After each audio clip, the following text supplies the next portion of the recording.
Imagine a gleaming white monument rising 150 feet into the sky, its marble columns glistening in the sun, its roof crowned with a pyramid, and at the very top a chariot statue of the rulers it commemorated. This was the Mausoleum at Halicarnassus, one of the 7 wonders of the ancient world, and so magnificent that the very word mausoleum comes from its name. Built around 350 BC for Mausolus, the ruler of Caria, and commissioned by his wife and sister, Artemisia II. It was a symbol of love, power, and architectural ambition. The mausoleum stood in the city of Halicarnassus, today's Bodrum in Turkey, and was designed by some of the greatest architects of the Greek world, Satyros and Pythias of Priene. The sculptures that decorated its walls, friezes, and roof were created by 4 of the most celebrated sculptors of the age: Scopas, Leochares, Bryaxis, and Timotheus. It was more than a tomb, it was a statement of cultural ambition, blending Greek, Lycian, and Egyptian styles into one grand vision. Descriptions tell us it rose roughly 148 feet tall, built entirely of marble quarried from nearby mountains. Its base was a massive rectangular platform. Above it, a colonnade of Ionic columns surrounded the central burial chamber. Above the columns sat a stepped pyramid roof, leading the eye upward to a crowning sculpture. A 4-horse chariot carrying Mausolus and Artemisia, cast in bronze and plated in gold. Visitors described it as dazzling, awe-inspiring, and impossible to forget. But how much would it cost to rebuild such a wonder today? First, let's consider the marble. The mausoleum required tens of thousands of tons of white marble, carved, polished, and transported to Halicarnassus. At modern prices, quarried marble suitable for monumental building can range from $400 to $1,200 per cubic meter. Factoring in cutting, finishing, and transportation, the stone alone would cost hundreds of millions of dollars. To replicate the mausoleum's scale and fine detail, expect at least $300 to $500 million in marble alone. Next, the sculptures. The mausoleum was famous not just for its architecture, but for its sculptural decoration. Friezes and statues of gods, warriors, horses, and mythical creatures adorned its tiers. These weren't simple carvings, they were masterworks from the greatest sculptors of their age. Recreating this today would require hiring elite sculptors, conservators, and artisans to produce hundreds of large-scale marble statues. The cost? Easily another $200 million to $400 million, depending on whether real marble or high-quality substitutes were used.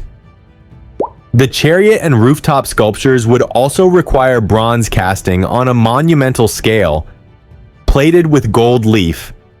At modern prices, even a modest use of gold could cost tens of millions of dollars. Add to this the engineering challenge of installing such heavy sculptures atop a tall building, requiring cranes, steel reinforcement, and safety systems. A modern version might add another $100 million for the rooftop alone. Labor is another huge factor. In the 4th century BC, much of the work would have been done by slaves, artisans, and hired craftsmen. Today, such a project would require teams of skilled engineers, architects, sculptors, stonemasons, and construction crews working for years. Salaries, project management, insurance, and safety protocols would likely add at least $200 million to the total. The mausoleum also wasn't just an isolated structure. It was integrated into the city with surrounding courtyards, walls, and ceremonial spaces. Rebuilding it today would require site preparation, excavation, and possibly even reconstructing the ancient city layout for authenticity. Land acquisition, permits, and urban integration could easily add another $100 million. So what would be the modern cost? Marble, $300 to $500 million. Sculpture, $200 to $400 million. Bronze and gold rooftop, $100 million. Labor and management, $200 million. Site development, $100 million. That brings the total to somewhere between $900 million and $1.3 billion. Very much in the league of a modern mega project. To put that in perspective, the mausoleum's price tag today would rival the construction of a cutting-edge skyscraper in New York, a massive sports stadium, or a space exploration program. It would be one of the most expensive cultural projects in the world. But beyond cost, there's meaning. The mausoleum was more than stone and sculpture. It was a love story. Artemisia commissioned it after Mausolus died, both as a tribute to his memory and as a symbol of her devotion. Ancient writers described her grief and her determination to build something that would make his name immortal. Rebuilding it today would not just be about dollars. It would be about honoring the ambition, artistry, and human emotion that went into it. Yet, as with the other wonders, questions arise. Should billions be spent on resurrecting a tomb for a long-dead ruler? Or would the money be better invested in schools, hospitals, and infrastructure? Conservationists might argue that the remains of the mausoleum, fragments of sculpture, and foundations still visible in Bodrum should be preserved as they are, not overshadowed by a modern reconstruction. Others, however, would see it as a chance to inspire, educate, and create a new global landmark. In the end, the mausoleum at Halicarnassus remains both a lost wonder and a living influence. The very word mausoleum is used for grand tombs around the world, from the Taj Mahal to Lenin's tomb. Imagining its rebirth today allows us to measure the scale of ancient ambition against modern capacity. Could we rebuild it? Absolutely. Should we? That's a question for our values as much as our wallets.